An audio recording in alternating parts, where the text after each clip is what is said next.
Setiap tahun ajaran baru, SMA Nasional Harapan menyambut murid-murid terbaik dari seluruh penjuru negeri.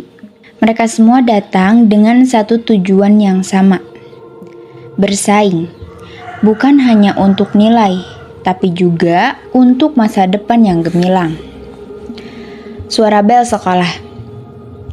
Di dalam kelas 11D, kelas yang terkenal berisi murid-murid sisa.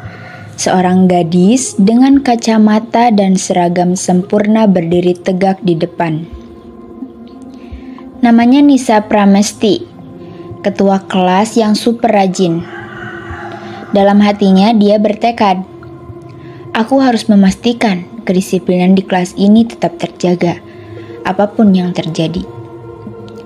Di sampingnya Pak Budi, guru wali kelas yang tampak lelah, menatap papan tulis dengan jadwal yang padat sambil memegang cangkir kopi instannya. Ia menghela napas panjang.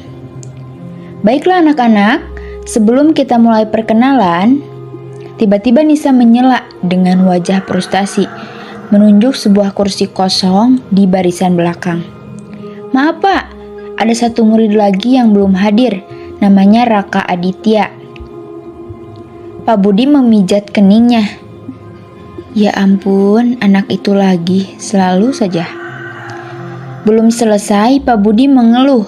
Pintu kelas terbuka perlahan. Semua mata langsung tertuju ke sana. Dan muncullah dia, sang pengecualian. Raka Aditya melangkah masuk dengan santai. Seragamnya berantakan, kemeja dikeluarkan, dasi longgar, dan yang paling aneh, ada bantal leher melingkar di lehernya.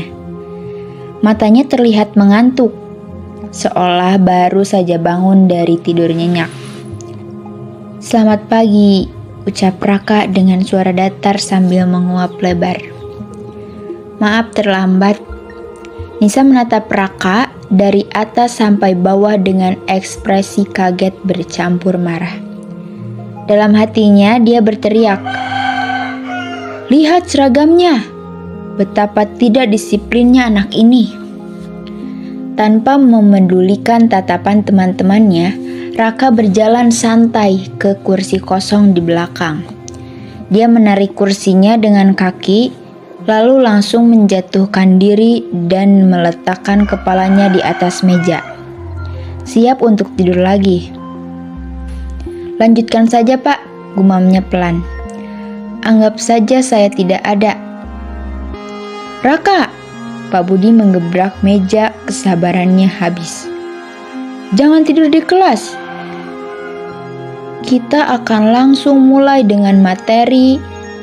Tiba-tiba Pak Budi berhenti, matanya melirik Nisa, lalu ke seluruh kelas. Sebuah ide iseng terlintas di kepalanya. Tidak, saya rasa kalian semua perlu sedikit penyegaran, katanya dengan senyum licik. Ambil pensil kalian, seluruh kelas menatapnya bingung. Ulangan mendadak. Seketika, suasana kelas menjadi panik. Apa? Ulangan fisika? Teriak seorang murid. Gawat, aku belum belajar sama sekali, sahut yang lain. Di tengah kepanikan itu, hanya satu orang yang tetap tenang, Raka Aditya, yang masih dalam posisi siap tidurnya. Pak Budi mulai membagikan kertas ujian, soal-soalnya terlihat sangat sulit, penuh dengan rumus-rumus kompleks. Dari materi kelas 10 yang paling ditakuti, Nisa langsung fokus mengerjakan soal dengan cepat dan rapi. Dalam hatinya, ia bersyukur. Untung aku sudah merevisi bab ini semalam. Namun di sebelahnya, pemandangan yang luar biasa terjadi. Raka Aditya sudah kembali tidur pulas di atas mejanya. Kertas ujiannya masih kosong, hanya ada nama dan kelas yang ditulis dengan terburu-buru. Terdengar suara dengkuran halus dari mejanya. Nisa yang melihat itu tidak tahan lagi. Dia menoleh dengan marah. Hei Raka, bangun, bisiknya tajam. Ini ujian, bagaimana kau bisa tidur? Dengan malas, Raka membuka satu matanya sedikit, menatap Nisa dengan ekspresi datar. Sudah selesai, jawabnya sangat pelan.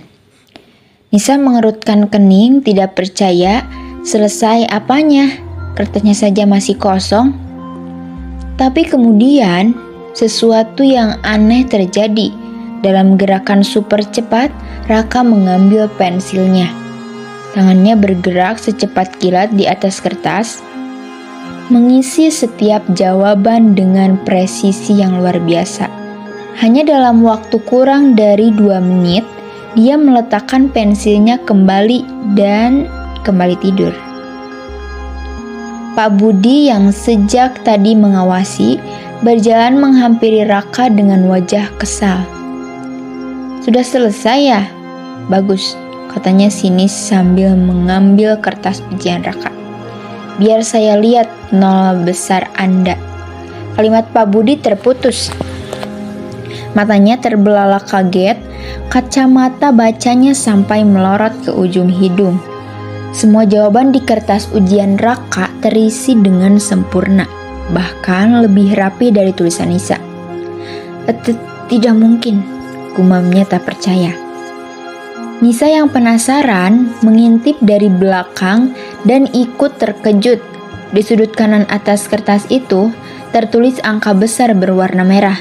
100, seru Pak Budi tanpa sadar. Seluruh kelas terdiam, menatap ke arah Raka yang kini sudah tidur pulas lagi, seolah tidak terjadi apa-apa. Di atas kepalanya, seolah ada sebuah lampu bohlam jenius yang bersinar redup. Nisa menatap kertas Raka, lalu ke wajah Raka yang sedang tidur dengan ekspresi yang campur aduk, antara marah, bingung, dan sedikit terkesan. Dia tidak bisa mengerti. Dia menyontek atau siapa anak ini sebenarnya? Teriaknya dalam hati. Misteri tentang si jenius pemalas Raka Aditya baru saja dimulai. Terima kasih sudah menonton. Kalau kalian penasaran dengan kelanjutan kisah Raka dan Nisa, jangan lupa untuk like, comment, and subscribe ya. Sampai jumpa di episode berikutnya.